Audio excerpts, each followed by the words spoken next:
Hi guys, so I've just done a summary of a half-year report from the major banks and asset managements to give you a kind of oversight of what they're seeing and how they interpret second half of 2023 and beyond. In this video, I just want to go over one of those, and that's iShares, give you a brief overview of what iShares are seeing in their perspective, and then give you a few kind of ETFs or funds just to kind of help you with your portfolio in terms of what they're seeing for their outlook. Then it's not particularly financial advice. Again, it does contain risk, but it is useful just to see what larger asset managements do have, because they do have a lot of research in this.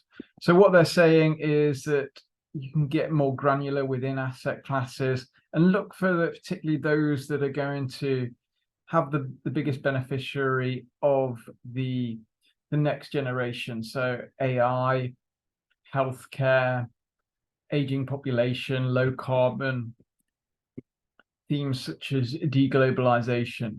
So what for long-term investors, look for low carbon, like we said, healthcare, AI. Short-term investors looking more towards inflation, government-linked bonds. Now, if we go down here, this shows where presently iShares is underweight and overweight or neutral in their asset classes. As you can see from equities, it's quite negative in developed market as a whole.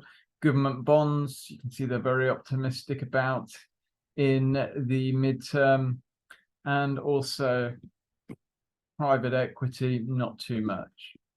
So if we go a bit more granular into what they're seeing, particularly in the equity markets, Asia Pacific, emerging markets, pretty optimistic about, particularly China, AI, again, as a whole. So if you're going to look into the US, it's pretty negative on that. Europe and the UK, obviously they're seeing quite high valuations right now.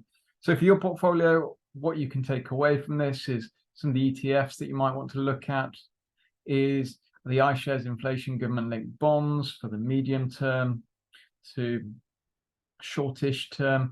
For long term, the iShares global healthcare, and also in the EM market, the iShares MSCI China ETF. Now, I hope this has given you a quick perspective of what might be open to you for the medium and short term for your portfolio.